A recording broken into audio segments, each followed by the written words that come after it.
This podcast is supported by Music Theater of Wenatchee, celebrating 64 years of bringing stories to life. From show-stopping musicals to powerful plays, the Music Theater of Wenatchee stage is where stories come alive. Now they are writing the next chapter, and you can help make it happen. To support the next act of community theater in Wenatchee, visit annex.mtow.org and donate today.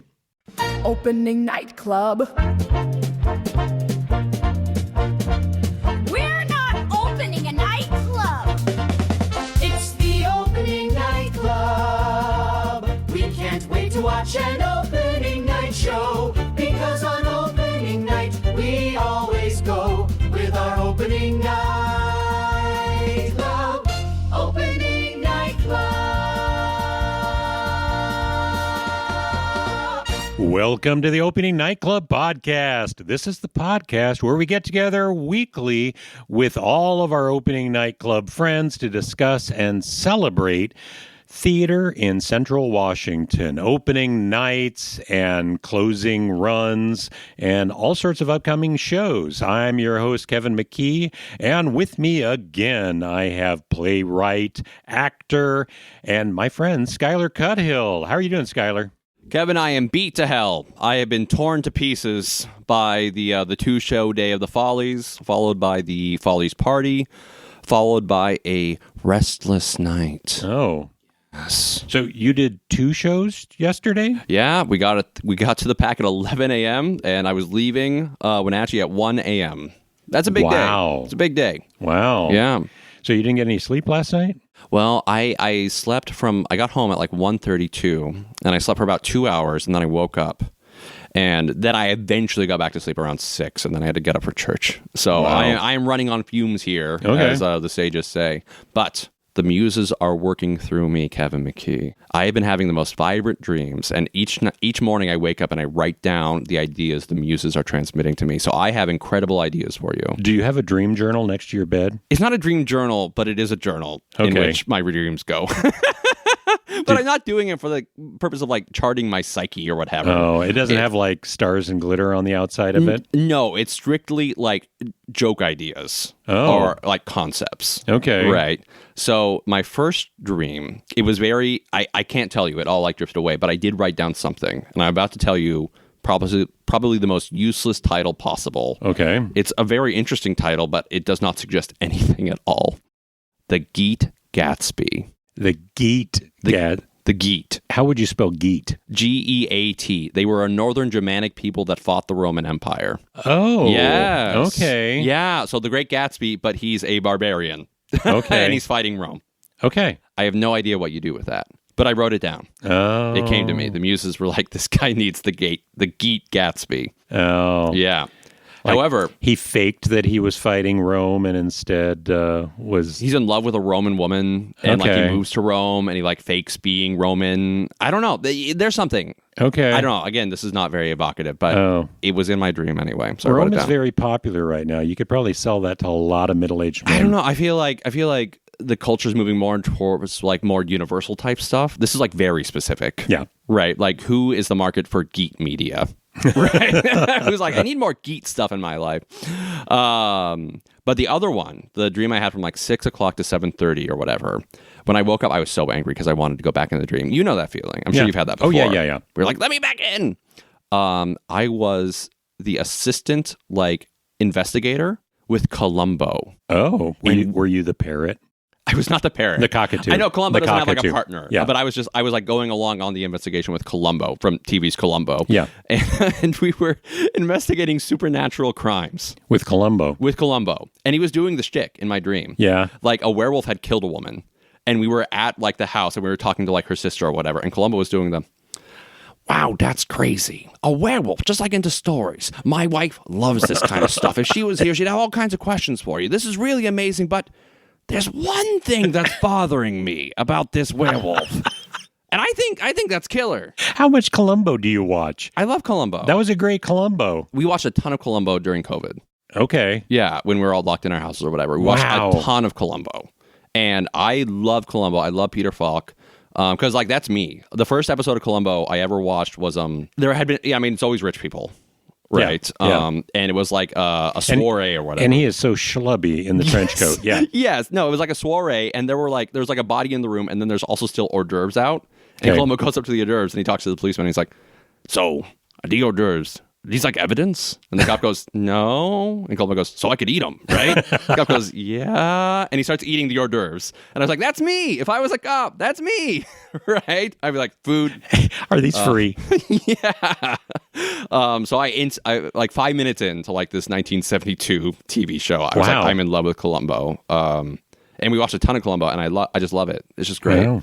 So yeah, so I think you could actually do something with this. Okay, the Columbo dream. Columbo investigating like vampires. Oh, yeah. okay. Columbo like on the tail of ghosts. Wonder when the Columbo IP goes into public domain. Yeah. We could rewrite Columbo. I mean, stuff from like the 30s just came into the public domain, right? Yeah. So we have to wait. It'll be a while. Yeah. I hope I can outlive the public domain of Columbo. In 40 years, we can make Columbo media. That's right. Make some money. Finally, I'm going to make some money in my life. That's Columbo. Well, I'll tell you, I can give you. So I was visiting my daughter in college this weekend. Yes. And I was able to describe to her my reoccurring dream. Oh, what's your which dream? Could be a reoccurring nightmare where I am in college, and most of the time it's me going back to college for whatever reason. A Rodney Dangerfield style situation. Kind of. But I'm living in some sort of pastiche of all of the places I lived while I was in college. Okay. In different places, but I get up in the morning and realize that I've got like 2 weeks left of class, and I have not gone to any of my classes. That's like a stress dream. It's a complete stress dream. Yeah. And so the rest of the dream, I'm going around the college trying to find where my classes are and at what time they are so that I can go in and talk to the professor, get a syllabus, and figure out how I catch up after a full semester that I've missed. That is the actor stress dream. That's the same concept. I don't have the actor's nightmare. It's always college. And Okay. I haven't been in college in a long time. How funny. Yeah. But that's the same, like in the actor's nightmare, you can't find the script. Yes. If you could only look at the script, you would know, right? Yeah. But that's the same thing. That's the It same was the neighborhood. same thing. Yeah. Yeah, we did the actor's nightmare this summer, and I didn't do it, but you were in the actor's nightmare. Yeah. And mine is the student's nightmare. Interesting. Yeah. Interesting. Anyhow. Okay. You're too stressed out, Kevin. I think I live with a lot of stress that I just ignore. This is the opening night and Talking Through Our Dreams podcast. That's right. No. We'll get you can line up some interviews with people with interesting dreams to talk through. Maybe that is when I have somebody on, that's the question we always ask them. Rather than what's your favorite curse word, we say, what is your dream? Okay. Yeah. What is your strongest dream? What is your most vibrant dream? Vibrant dream. Yeah. From the dreamscape, what reaches down to grab hold of your brain? Okay. Well, we've covered dreams. Yes. Let's go on and let's talk about what you've been working on all weekend and really for the past several weeks, Follies. Yeah, no, that's why that isn't why I was so restless, but it was why I was getting home so late. Yes. Right? I was in Follies. I had a number and I was in the chorus, and those were very different experiences, being a soloist and being in the chorus, and I can talk about them, but you were there at opening night. I was there on opening night with other opening night club members. Yes. I do want to say, if you're listening to the podcast, and you're like, oh, I missed Follies, I want to see Skyler's number. NCW Life posted nearly the entire thing to Facebook, just Skyler's number. So if you want to go see a number called What Goes Up, with you had a spotlight on you, but most of it was done in the dark. Yeah. With LED hula hoops. Yeah, the Epic Motion girls came out, the dance studio, right? And they were the featured dancers, right? And so they were dancing with their hula hoops, and I want to say her name is Shelly.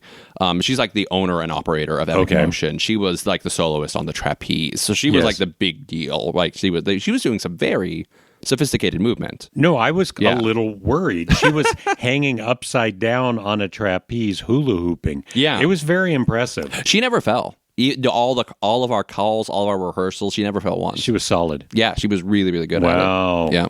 And did she ever drop the hula hoop? Only during rehearsals. Okay. Never in the actual show. No, it was really good. It was a really good number. Yeah. So, no, we went on opening night, and I'll tell you the weekend, the way this weekend went is that before we went to Follies, we watched the new episode of The Muppet Show, which is back on TV. Okay. Right. And then it's also the Olympics opened up. So we saw the opening ceremonies for the Olympics. And it kind of felt like Follies fit right in between there. I think if I'm going to talk about to anybody, well, what is Follies? It feels a lot like the Muppet Show. It has that same kind of energy. It has just a random selection of numbers with people coming out and singing, and a whole bunch of Muppets in the background that are just kind of doing their thing. And an actual Muppet. You did In have an Copacabana. actual. You did have an actual Muppet. Yes. But if you're trying to explain the energy behind it, where it just seems to be holding together with one screaming frog, that's kind of the way Follies feels backstage, and it all made sense to me. Then we watched the opening numbers for the Olympics, the opening ceremony, where they have just kind of weird numbers too, with hundreds of people out there in the middle, all dressed in funny colors, waving flags, or just spinning in a funny costume. Yeah, it's like a pageant. It's like a pageant, but there's a lot of people that just seem to be happy to be there. Yeah, yeah. Filling out the stage. Filling out the Layering. stage. Yes. And like the Muppet Show, where they have, bears or chickens or somebody just filling out the stage. No, it is because it's like 30 numbers. It's a ton of numbers, and they're all like popular music. So they're all between like 2.5 and 4 minutes long. Right. So there is kind of the desirable like theater chaos feeling backstage, where a lot of like all of a sudden a woman in a sequin dress will like just blaze past you, like, get out of my way, so it's a madhouse, but mostly in a good way. And I saw it a few times on stage where they had the chorus. Actually, the way the stage was put up, it was pretty static. And so they had the band or the orchestra on risers behind the main part of the stage. And then behind the band, they had a line of the chorus or the ensemble that would do backup vocals for everything. And you were kind of in front of that off to the side of the band for your solo. Yeah, there was like a sub-platform. There were like 3 levels. But that was to make room for all the hula hoopers in the dark on the bottom. Yeah. A lot of the soloists were like the dance numbers were up on those platforms, just like because we often would rehearse them separately, right? The soloists would rehearse with the accompanist for the vocals, and then the women, the dancers, would rehearse on their own. So then we kind of just came together at the end, right? Yeah. So like sometimes we were well integrated. Like Lane Nipfer's number, he was always in that. New shoes. Yeah. Right. Because he was like a major. He danced really well. I was really pleased with our boy. He was good. Yeah. I believed he had new shoes. Those shoes were very fancy. Yeah, they got him those shoes special. And he would charge them up backstage, Yeah? Yeah, it had a little USB charger. That he could charge his shoes. Yes. He looked so happy in that number. No, he was great. He was great. He was a natural. That was a good number. Yeah. But yeah, so you saw it and you've been in Follies before. Yes. Yeah, so how would this, and I saw it in 23, but I'm going to admit that I don't have a super strong memory of it. But you were in them before, so you would have a stronger memory. Yeah, there was a lot more people in this one than I remember. That's what they said. They said that this was by far the largest. It was like a 200-person cast. And there was so many people on stage in all of the numbers. Jamie's very good about like layering, right, with his choreography. And sometimes like they would fill up the stage, and then midway through the song, they would fill up the stage even more. And then somehow in like the final third section, there would be more people coming on stage. Yes. It was like, oh my gosh. It was very upbeat. Yeah. No, I liked it a lot. And one of the things, because there was so many people, and there was so many people that I haven't seen on stage ever, that my wife and I were playing a little bit of Where's Waldo, where we were going through, like, as they're doing the numbers, we're just going through the chorus, and we're like, hey, look at that. There's Marco Martinez. And people that I know in the community that I've never seen on stage. And I would see them in the lobby afterwards, and they're like, no. I talked to Marco. He's like, that's the first time I've ever been on stage doing anything. And it was kind of fun that way, that we could spot all of these people. And because I've done it a few times, I'm able to say, oh, yeah, well, there's Christy, I think I talked to you earlier, Skyler, and said, yeah, back in the day, she would do Patsy Cline, but she had done a different number, a non-Patsy Cline number for this one. She's great. I had like my friends that were in it, right? I knew probably 30 to 40 people that were in the show, but that still meant that I didn't know 160 to 170 people in the show. And I'll say that at one point, I was just like chatting backstage with one of my pals, and a woman came by and she sat down next to us, and she kind of just started spontaneously telling us her life story. And in it, she told us that she was 87 years old and she was not the oldest person in the cast. Yeah. She said her goal was to be the oldest person in the cast. So she's trying to outlast the other women. There can be only one. I really appreciated that you would see women and men that were just happy to be on stage, smiling ear to ear. Yeah. They might be in the third row of the dance number, and they might not be doing the full turns. They might not be getting full extensions, but they were so happy to be on stage. Well, so we talked about this. This is the first time I've been in an ensemble in like 3 years. And I will say, I found it very nice to be back like a monkey in the chorus. Nobody's looking at me. I'm okay. I'm just like singing with my pals. Yes. I was like, yeah, this is okay. Yeah, Yes. I remember why I like doing this. And So, you're just doing your best. Yeah. And we're all in this. You feel like a team. Yeah. And the pressure to hit the note and come out perfect because everybody's going to be listening to you. Yeah, it's hard. Well, in the chorus, I was okay. You can just like back off if you know you can't hit the note. But as a soloist, different kettle of fish. You actually have to sing it. Yeah. So very. I did mean to talk about that. Very, very different experiences. Being both in the chorus, I'm like, oh yeah, I'm with my team, we're a gang, yada yada yada, I'm okay. And then being a soloist, and like, oh, it's really important that I sing this well. Yeah. And I am like an actor, and I came to this like doing musical theater, doing theater. I have never ever in my entire life been like given a song to sing specifically as a song, like in like a cabaret style scenario or whatever. This is your first time. My first time ever just being like, and you're going to sing this, not as like a character, not like within the context of a scenario. This is Skyler singing a number. Skyler's going to sing a song. Skyler Cuthill, specifically, not a fictional made up person or whatever, is going to sing you a song. And it's funny because, I take lessons from Rhea Foster, and I was talking to Rhea about it, and Rhea was like, I've never been in a show. I've only ever sang as myself, featuring vocalist Rhea Foster. Wow. That's all she does is, she's a jazz vocalist, right? Yeah. So I dip my toe in a different world. Wow, I didn't even think about that. Yeah. I like came to it because I was very nervy before the first night. And I was like, again, I've talked about this. Generally, I'm not a nervy performer. I'm a pretty confident performer. And I was like, why? Why am I so nervous? And then I had like an epiphany backstage with Ernest Palmer. I was like, I know, because it's different. It's not performing. I mean, it is, but it's not. Because you're not like a character. You're not pretending to be somebody else. Yeah. Normally, like in a show, you're doing a scene with somebody and you're like getting a head up of steam as like the character. Like your character is angry or your character is happy. And then like you sing about it. That's a musical. And no, I just came on and I go, what goes up? Right. It was better than that, I hope.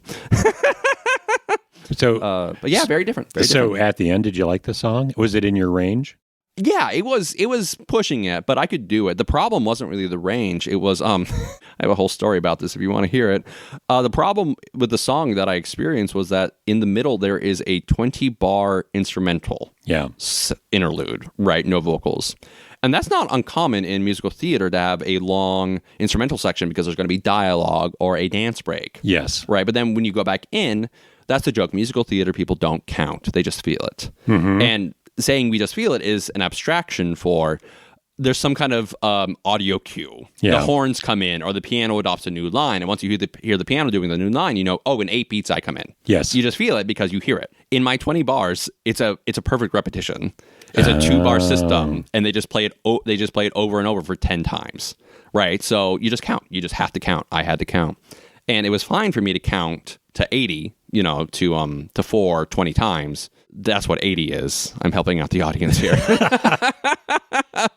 It's funny that I'm trying to help with math, considering where the story is going. We're theater fans, yeah. Math isn't our strong suit. No. So when I was at home practicing on my own or whatever, I could count to 80 just fine. But then you get up there and there's lights and the audience is reacting to the trapeze bit, and things are happening. Maybe something small will go wrong and I'll get distracted. And I could never count to 80 effectively. I didn't hit it once. Really? On my own. And so that first night, actually, I'm pleased that so many people didn't seem to notice, but I came in a bar late after the 20 bar interlude or whatever. Okay. And then I talked to Glenn Isaacson about it, and we were like, how are we going to do this? How are we going to do this? Because Glenn, normally also in musical theater, the conductor has his little stick, and he points it at you. Yeah. Right? And that's like the safety. Yeah, to be like, oh, it's you.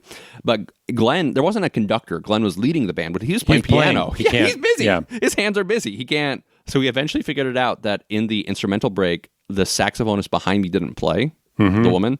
And so she just counted for me. Oh, nice. That's what I was wondering. She was like 2 feet away from me. And so we figured out that I just when I got to bar 16, when I was counting, I knew that I was about in the neighborhood of 20. Yeah. That was about my margin of error. Yeah. And I would just look straight at her, and 2 feet away from me, she would go, 1, 2, 3, 4. And then I would spin back around and go, wow. Someone's waiting. And that's how we did it.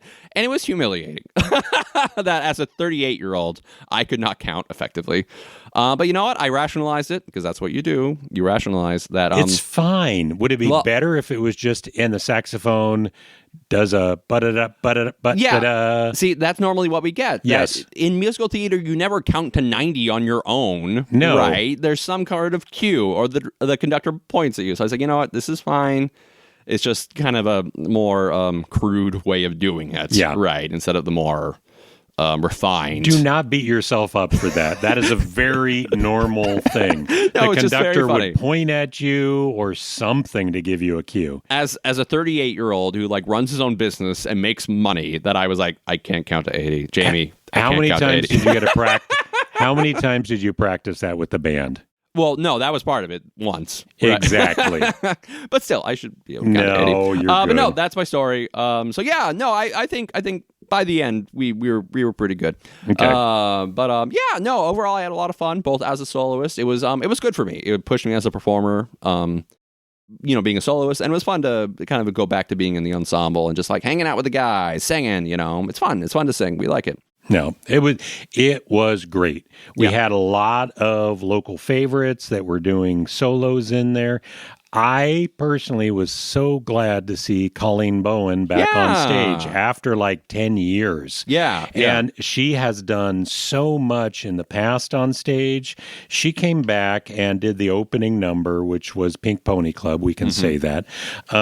And she opened the show, came out and sang and gave a little rundown because she was the one who opened the Performing Arts Center 25 years ago. We had a number, they had a gala to open it up, and it was lots of music theater people. But we opened it up with a number from The Wizard of Oz. And we had, I was the Cowardly Lion. Oh, you were part of it. Yes, I was. It was me. Johnny Valderrama played the Scarecrow, and Derek Murtaugh played the Tin Man. Johnny Valderrama's Alex Noviello Valderrama's father. I was going to ask. That's a very distinctive name. Yes. Yeah, not a lot of Valderramas around. No. And Alex has maybe my favorite hyphenated last name of Noviello Valderrama. It's a lot. It's a lot. It's like an aristocratic name. Right? Yes. He needs to be the fourth or something. Yes. Yeah. The Comte. But they had set it up. And again, they had just opened up the Performing Arts Center. And so a lot of this, we're figuring out how things worked. But they had Colleen on a bar hanging from a batten up above the stage. And it was the first number, but we had I think it was John McQuaig or somebody went out and thanked everybody for showing up and for donating all the money to get it going.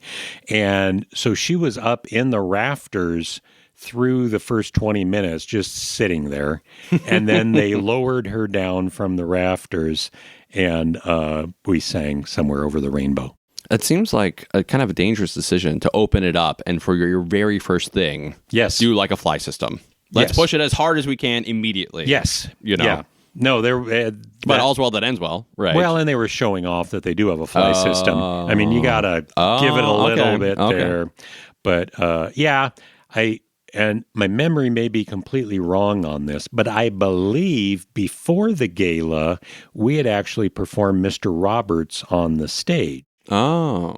They'd planned the gala, but the stage on the pack was ready, and they were just kind of getting set because they had to schedule it. And so we did I played Mr. Roberts on the stage before that. And I think Dave DeMuth directed it. Oh, my gosh. And I think Terry Sloan produced it. Wow. And I think that happened before the gala. And because this is the PAC's 25th anniversary season. Yeah. I remember them talking about that. Yes. Yeah. It's 25 years ago. Wow. Yeah. And now I'm singing Spinning Wheel. Spinning Wheel. That's awesome. But yeah, it was a lot of fun. There were, all ages, and I'm happy to say that I did finally make contact with the new generation of actors coming into MDW. Because me and you, our last Apple Blossom musical was Mamma Mia.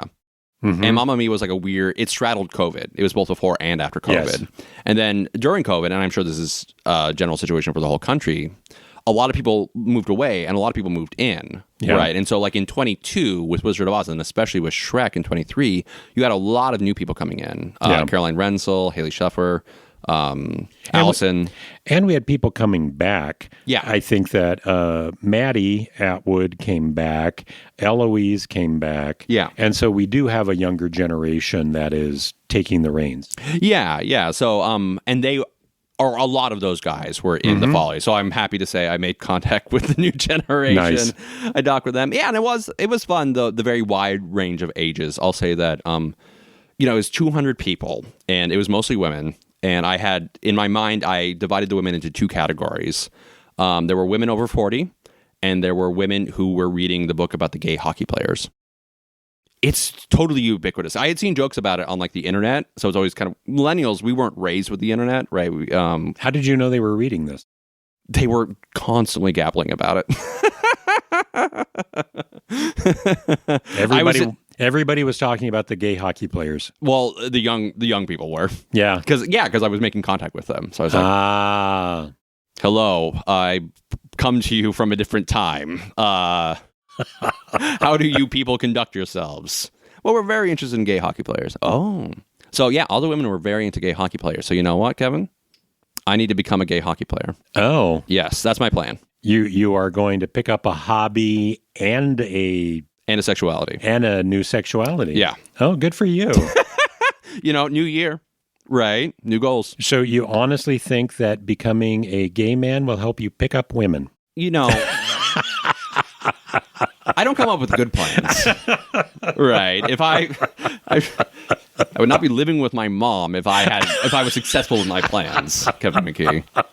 Okay, we'll throw that one in the garbage. I'm still going to do Humans, a brief primer. Yes. We're still going to do Countess of Pocatello, and I'm still going to make Columbo investigates werewolf murders. Well, but maybe I don't become a gay professional hockey player. Maybe we're done talking about Follies and we can talk about Humans, a brief primer. Well, I did want to say briefly that my favorite number. What was your favorite number in the show in Follies? My favorite number was the 4 senior citizens doing the Backstreet Boys. That got a huge response every night. The crowd just went wild at that one. Yes. Yes, they loved it. Well, and the guys that came out were confident, they could sing, and they were selling it.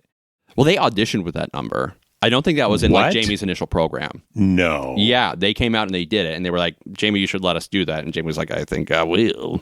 I had no idea. Yeah. So they'd worked that number up before.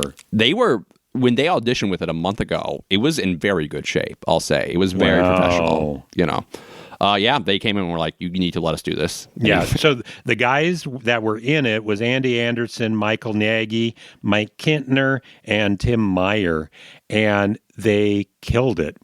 And the audience, they had the audience in the palm of their hand. You go out to karaoke, 90s pop. Yeah. 90s pop always gets the people going. Yeah. Yeah. So, no, that was probably, that was one of my favorite numbers. All right. I think. That's the one that I think I remember outside of Skyler's number. That's probably the one that I remember the most. Well, I was going to say my favorite was the finale because they did Time of My Life from Dirty Dancing, and Rachel did the lift, the famous lift. Well, and I have not seen Rachel dance, but she was getting a lots of turns and throws through several numbers. Yes. She's actually quite good. Yes. And she's also fairly tiny. And so she was being thrown over shoulders and flung around. And then at the very end, as we're watching that number, my wife leans over and said, "Oh, they'd better have a lift at the end." And yeah, boy, howdy, they did. No, in the chorus, we would always like hold hands to send her energy. Yeah. Because that's a difficult lift. And dangerous. That's why it's so famous. Yes. Right. That's the big one, right? No, I mean, I take her Zumba class. She's very fit. Yeah. And I think a lot of it's probably she has to jump all the way up there. Yeah. It's not like he's not doing as much work as it might seem. Yeah. She has to get up there. That's generally how lifts are, right? Yeah. Is the man is kind of just there to like brace. Yeah. Right. And the woman does most of it. So yeah, God bless her. Yeah. And she did end the finale, the final night. They had it so good that they just like held up for like 5 seconds. They were like showing off. Yeah. And I also did want to highlight Copacabana.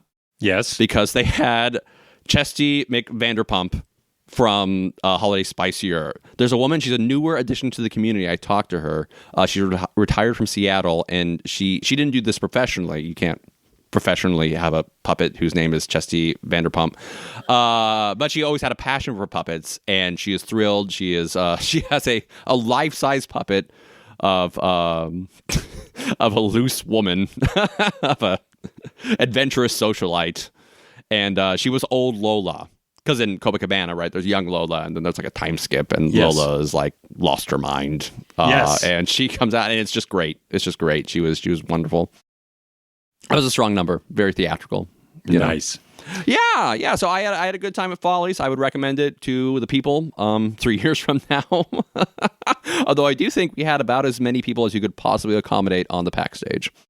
Yes. So maybe we don't need to push it too hard for recruiting purposes. No, not everybody was in every number, but every number had like 30 or 40 people, which honestly, that would be the full cast of a normal Apple Blossom musical. I have only during Leavenworth Summer Theater, when it's like 100 degrees outside and you're dancing in a wool coat and a hat, have I been so hot.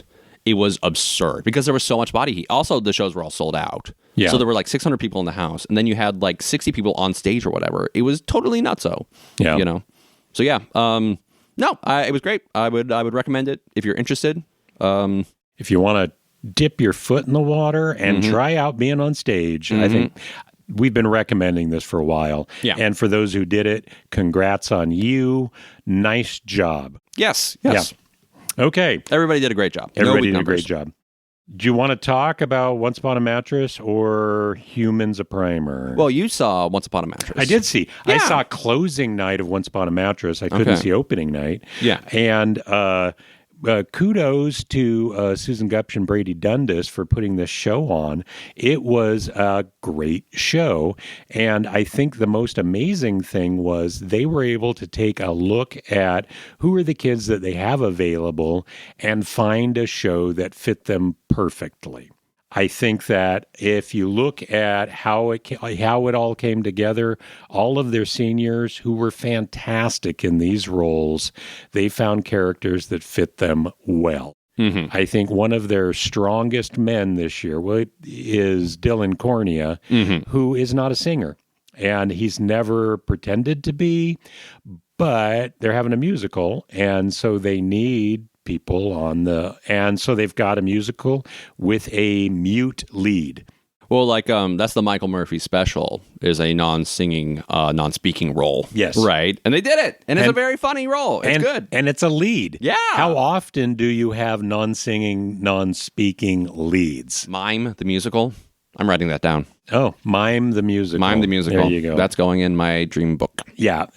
The bit is the king doesn't speak because of some curse, but he's basically a mime. And so he gets some very funny mime scenes as he's trying to be understood, and people are people are translating for him. In fact, he's got one song that he is miming, and then his son is singing whatever he's miming. The Birds and the Bees song. The Birds and the Bees song. Yeah. Yeah. No, it was super cute.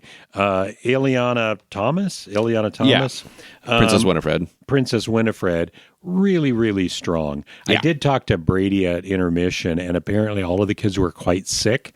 And so Ileana, she had this huskiness to her voice, which honestly, for Winifred, she comes out as kind of tomboyish, rough and tumble. There's the song, I'm in love with a girl named Fred. Yes. They're leaning into it. They're leaning into it. She swims the moat when she comes into the castle.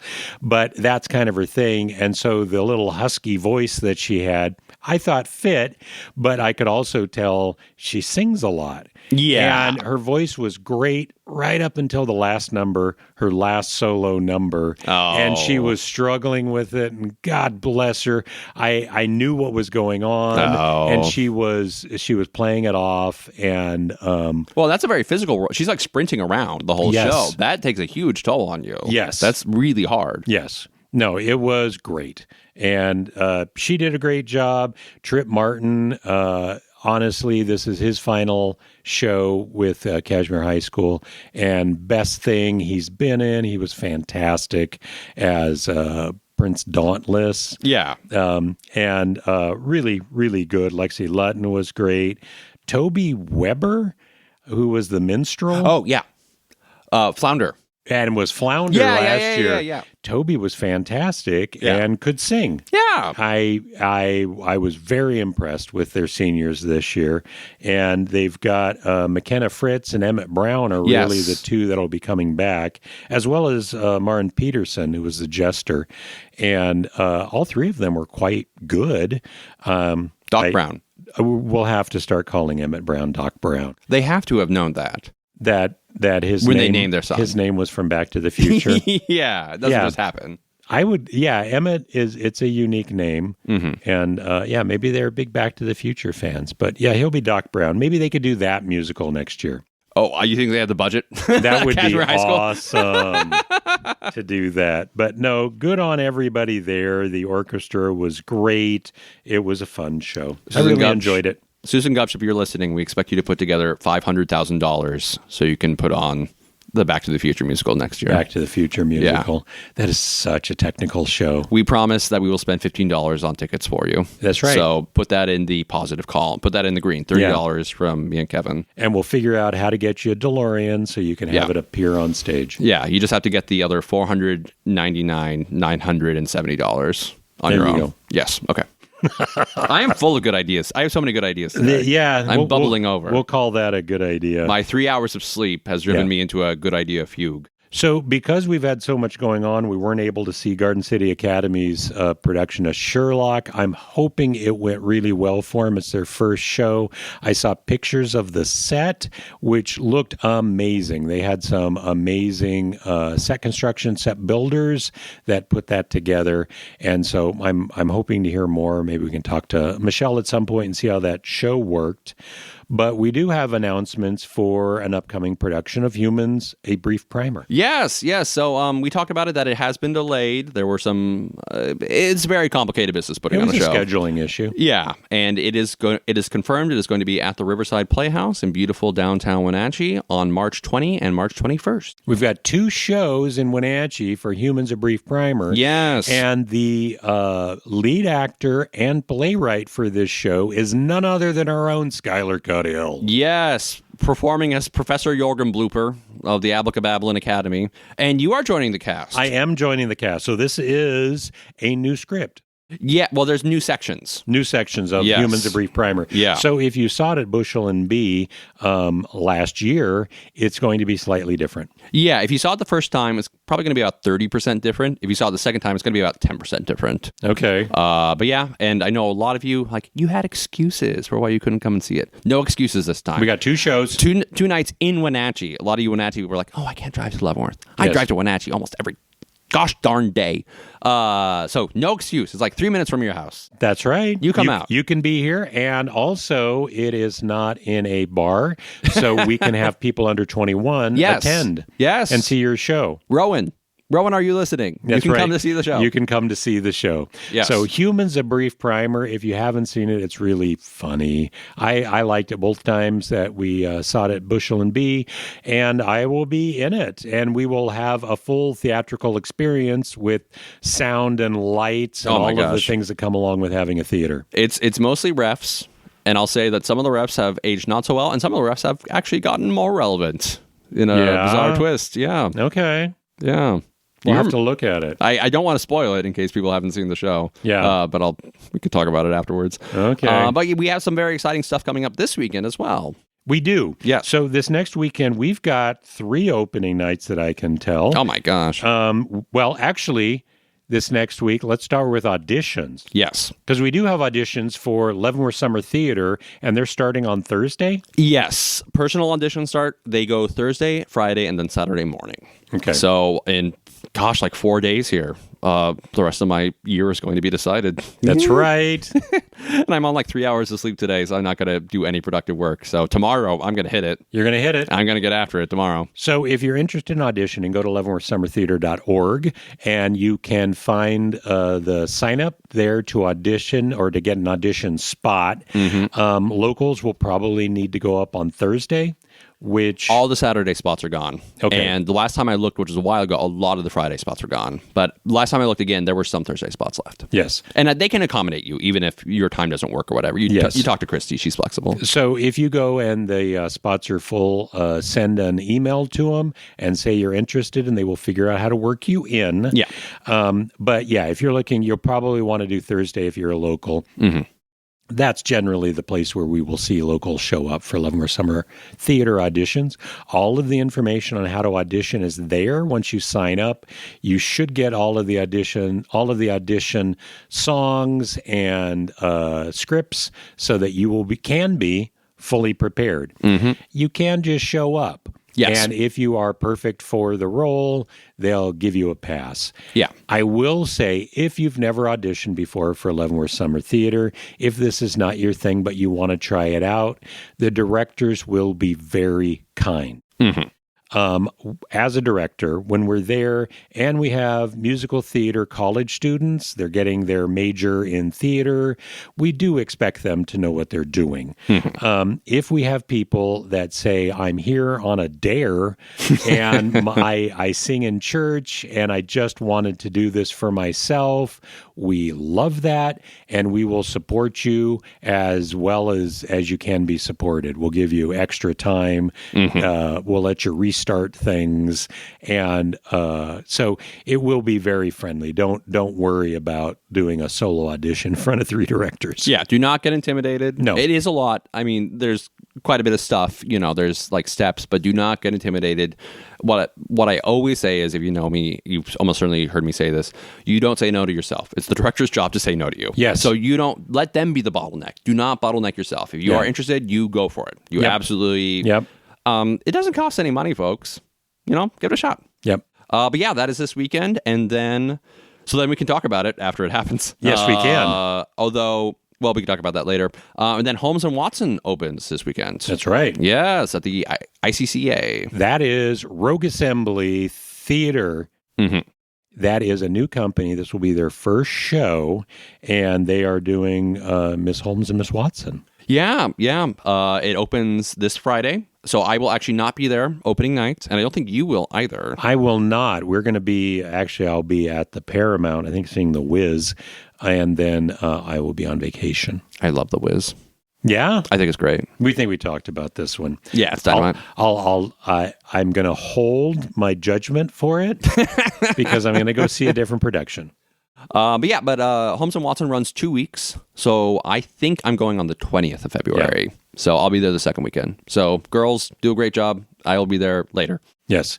So Skyler and I won't be here this next weekend to discuss the shows, but I do not believe we have any shows opening the following weekend, so we'll be able to follow up those shows that week. Yeah, so we can talk about Holmes and Watson in 2 weeks. Yes. Yeah. So we also have Maskers Theater in Soap Lake is opening up the complete works of William Shakespeare. In case you're interested, it is the complete works of William Shakespeare abridged. Yes, they do all of Shakespeare in 2 hours. With 3 people. Yes. I was actually in this show in 2019. Oh. Yeah, it's fun. It's a real fun show. It's it's very slapsticky, very men in skirts screaming at each other. Madcap. Okay. Let's call it Madcap. It's Madcap. Yeah. No, it's a great time. I really like it. That's going to be running 3 weekends, so we've got some time to see that one. And Afraid of High School is opening up Grease. So much going on. And I don't know how they're going to have Grease on that little stage, but I can't wait to see it.